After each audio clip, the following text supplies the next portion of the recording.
Bonjour Loïc Mahé, Bonjour. merci de nous recevoir ici. Est-ce que avant de commencer, tu peux te présenter et présenter ton domaine? Vigneron sur un petit domaine de 4 hectares et demi à Savenières, donc un très joli terroir sur les bords de Loire en Anjou. La partie Anjou noir, c'est-à-dire l'Anjou qui est rattaché au massif armoricain. Ok, donc quand tu dis rattaché au massif armoricain, ça se traduit comment dans les sols?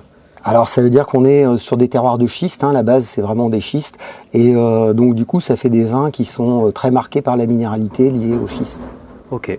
Est-ce que tu peux nous présenter l'appellation Savenières? Alors c'est une toute petite appellation en superficie, voilà, mais des grands terroirs.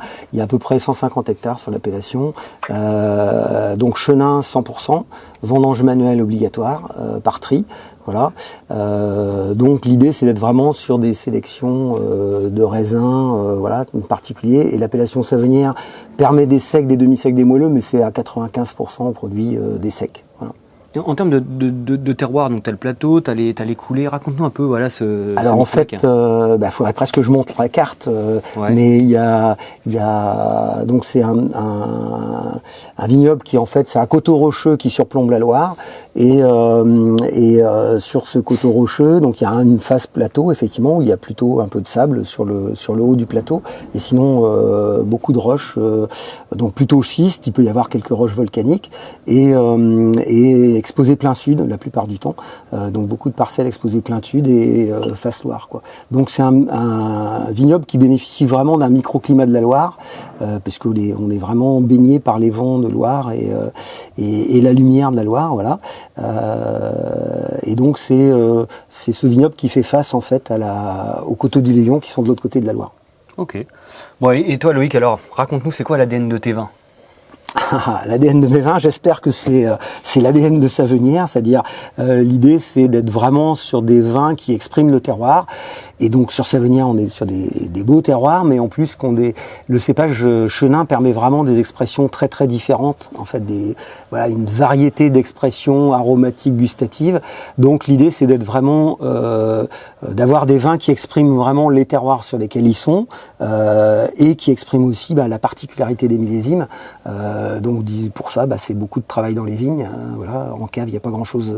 On fait pas grand-chose, mais dans les vignes, en fait, l'idée c'est d'être vraiment sur un travail important d'accompagnement du végétal et d'accompagnement le plus naturel possible. Donc ça me permet de dire quand même. Alors moi, je travaille en bio effectivement depuis 2008 officiellement, mais sur Savenières, il y a quand même beaucoup de vignerons aussi qui travaillent en bio. Il y a quasiment les 3/4 qui sont labellisés en bio. Parce que je pense qu'il y a un souhait aussi de travailler le plus naturellement possible et d'accompagner la vigne de façon naturelle, quoi. Tu es souvent considéré comme un peu le magicien des élevages ici à Savenières. Et d'où vient cet état d'esprit ou cette imagination de faire de l'amphore, du grès, de la jarre géorgienne, de la dame Jeanne, de la barrique? Ouais, je sais pas si c'est pas de la magie, c'est plutôt de la curiosité. Je pense que c'est plus lié au fait que je suis quelqu'un d'assez curieux et que j'aime bien tester, voir, imaginer. Enfin, voilà, oui, par curiosité de tester des choses différentes. Et puis il y a toujours plein de choses.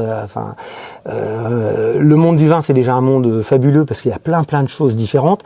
Et nous sur Savenières, en plus, c'est même particulier. On n'a que du chenin, donc on n'a qu'un seul cépage, c'est monocépage, mais c'est un cépage déjà assez intéressant parce que justement il a plein de facettes. Et en plus, en jouant sur les élevages, on peut encore multiplier ces facettes-là, quoi.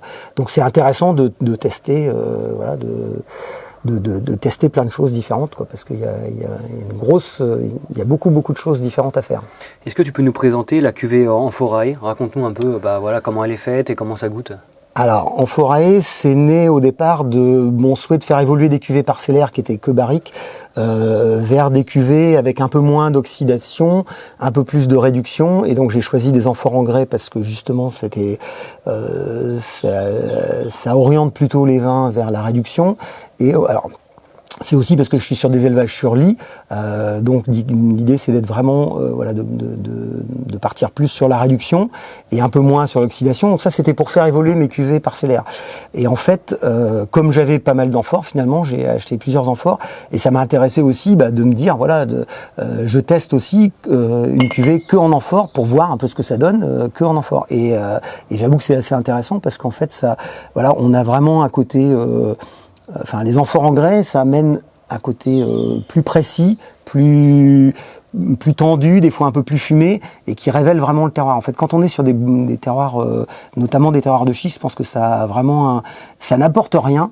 Donc c'est pas comme la barrique. La barrique, on peut dire que ça apporte un peu de boisé, ça apporte du fumé, ça apporte L'amphore, j'ai l'impression que en grès, l'impression que ça apporte rien, mais par contre ça révèle. Je pense que si on est sur un joli terroir, ça met un éclat en fait. Voilà. Et je pense que c'est vraiment ça. Il y a un côté pur, un côté cristallin, un côté droit, précis. Ça fait des vins éclatants quoi.